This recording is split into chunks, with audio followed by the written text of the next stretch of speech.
মাননীয় বিধায়ক মহোদয় আমাক কল কৰিছে। এটা আমাৰ প্ৰথম কথা হৈছে ইয়াৰ আইনী ব্যৱস্থা হৈছে আইনীৰ দ্বাৰা এই এলাইনমেণ্টটো কেঞ্চেল কৰি থোৱা আছে। তাৰপিছতো কিয় ছাৰ্ভে কৰা হ'ল এই কথাটো আমাক লাগিব। আৰু গোটেইখিনি কথা সুন্দৰকৈ মই বুজাই দিম আপোনালোকক। আমি একেলগে বহি বুজাব নালাগে। আমি এইটোৱে ক'ব বিচাৰিছোঁ ছাৰ্ভেটো আমি আজি তাৰিখৰ বন্ধ কৰিব বাইদেউ আপোনালোকৰ বাইদেউ ভুল নুবুজিব। একো অনিষ্ট নহয় বাইদেউ, ভুল নুবুজিব। মোৰ ওপৰত বিশ্বাস ৰাখকচোন। শুনক বাইদেউ, একো অনিষ্ট কৰা নহয়। এতিয়া আমি এইটো মুকলি কৰি দিওঁ। আপুনি প্ৰতিশ্ৰুতি দিব লাগিব ছাৰ্ভে আজিৰ পৰা বাতিল হ'ব লাগিব। আহক আমি ছাৰ্ভে বাতিল মুকলি বৰ্তমান এতিয়া মুকলি কৰি দিওঁ। আমি আপোনাক সন্মান কৰিছোঁ। আপুনি আমাৰ ইমান বক্তব্যত ব্যস্ত, পৰহিলে গৃহমন্ত্ৰী ডাঙৰীয়া আপুনি ব্যস্ত আহিছে যে, কিন্তু ছাৰ এইটো পৰিস্থিতি নহ'লেহেঁতেন নহয় ছাৰ। মই বুজি পাইছোঁ, কিন্তু ছাৰ তাৰ বাবে আমি দুখিত। কিবা কাৰণবশতঃ তেওঁলোককো আমি তালৈ ডিউটিত মাতি লৈ গৈছিলোঁ, সেইকাৰণে তেওঁলোক তাত আহিব নোৱাৰিলে। বৰ্তমান মই অনুৰোধ জনাইছোঁ আহক আমি কথা পাতোঁ। চব বহুত বেমাৰী মানুহ আছে, 2-4জন আহিবনে? এতিয়া মই গোটেইখিনি ক'ম। আমি এতিয়া ঘাইপথটো খালি মুকলি কৰি দিওঁ। মই এইখিনি মই আহিলোঁ নহয়, কিবা কাৰণবশতঃ মই মানিছোঁ তেওঁলোকে কিবা কাৰণবশতঃ আহিব নোৱাৰে। মইতো আহিলোঁ এতিয়া, হয়নে নহয়? মই আহিলোঁ এতিয়া আমি হেৰি কৰি দিওঁ, আমি যাবলৈ দিওঁ তেওঁলোকক। আমি কথাখিনি এইখিনিত পাতি লওঁ আহকচোন। মই মোৰ পৰিসীমাৰ ভিতৰত থাকি আয়ুক্তজনৰ পৰিসীমাৰ আপোনালোক সকলোৱে জানে, শ্ৰদ্ধেয় ৰাইজ আপোনালোক সকলোৱে জানে যে এই গোটেই কথাখিনি আজি ইয়াতে এজন আয়ুক্তই তাৰ সমাধান দিব নোৱাৰে।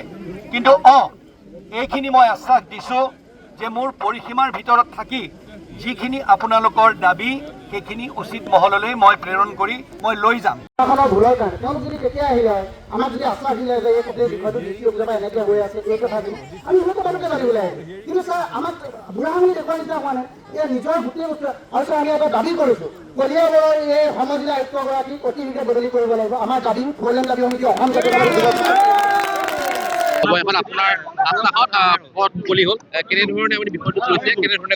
খুব গুৰুত্ব সহকাৰে লৈছোঁ। আৰু এইটো এটা চাওক, আমাৰ জিলাখনত আমি সকলোৱে মিলি জুলি একেলগে কাম কৰি আহিছোঁ আৰু আগে পিছে কেতিয়াও এনেকুৱা ধৰণৰ হোৱা নাই। আৰু যিসকল নেতা আছিলে তেওঁলোকেও আমাক এষাৰ কথা সুন্দৰকৈ কৈছে যে তেওঁলোক কিবা কাৰণবশতঃ তেওঁলোকে অকণমান উত্তপ্ত হৈ গ'ল, তেওঁলোকৰ অকণমান হেৰিত আঘাত কৰিলে, আৱেগত আঘাত কৰিলে, সেইকাৰণে তেওঁলোকে এনেকুৱা ধৰণৰ এটা পদক্ষেপ ল'বলগীয়া হ'ল। এনেই তেওঁলোকৰ তেনেকুৱা হেৰি নাছিলে।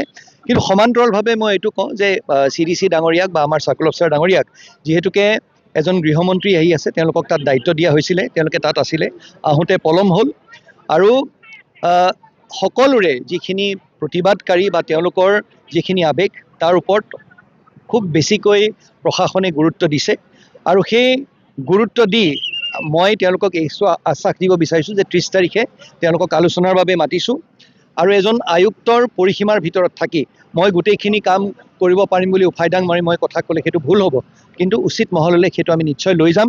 আৰু মোৰ দৃঢ় বিশ্বাস যে সেই উচিত মহলে তাৰ বিবেচনা কৰি তাৰ উচিত সিদ্ধান্ত নিশ্চয় ল'ব।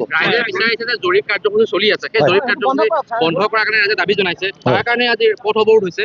সেই বিষয়ে আপুনি কেনেধৰণে জৰীপ কাৰ্য কিয় হৈছে, কেনেধৰণে হৈছে, 30 তাৰিখে সেইখিনি আমি তেওঁলোকক বুজাই দিব লাগিব। আৰু যেতিয়া আমি তেওঁলোকৰ লগত কথা পাতিম, সেই কথা পাতিলেই গোটেই কথাখিনি ওলাই পৰিব নহয়। হয়তোতো এনেকুৱাও হ'ব পাৰে, এতিয়া যে মানে টকা পইচা দিয়াৰ কথা কৈছে বা হেৰিৰ কথা কৈছে, নীতিন গডকৰী ডাঙৰীয়াই তেওঁলোকক লগ কৰিছিলে, হয়নে নহয়? এতিয়া হঠাতেতো কিবা এটা যোনটো দাবী হয় সেইটো হঠাতেতো তাৰ আশ্বাস দিব নোৱাৰে। আশ্বাস দিব পাৰি, কিন্তু কাৰ্যকৰী কৰাত তাত অকণমান সময় লাগে।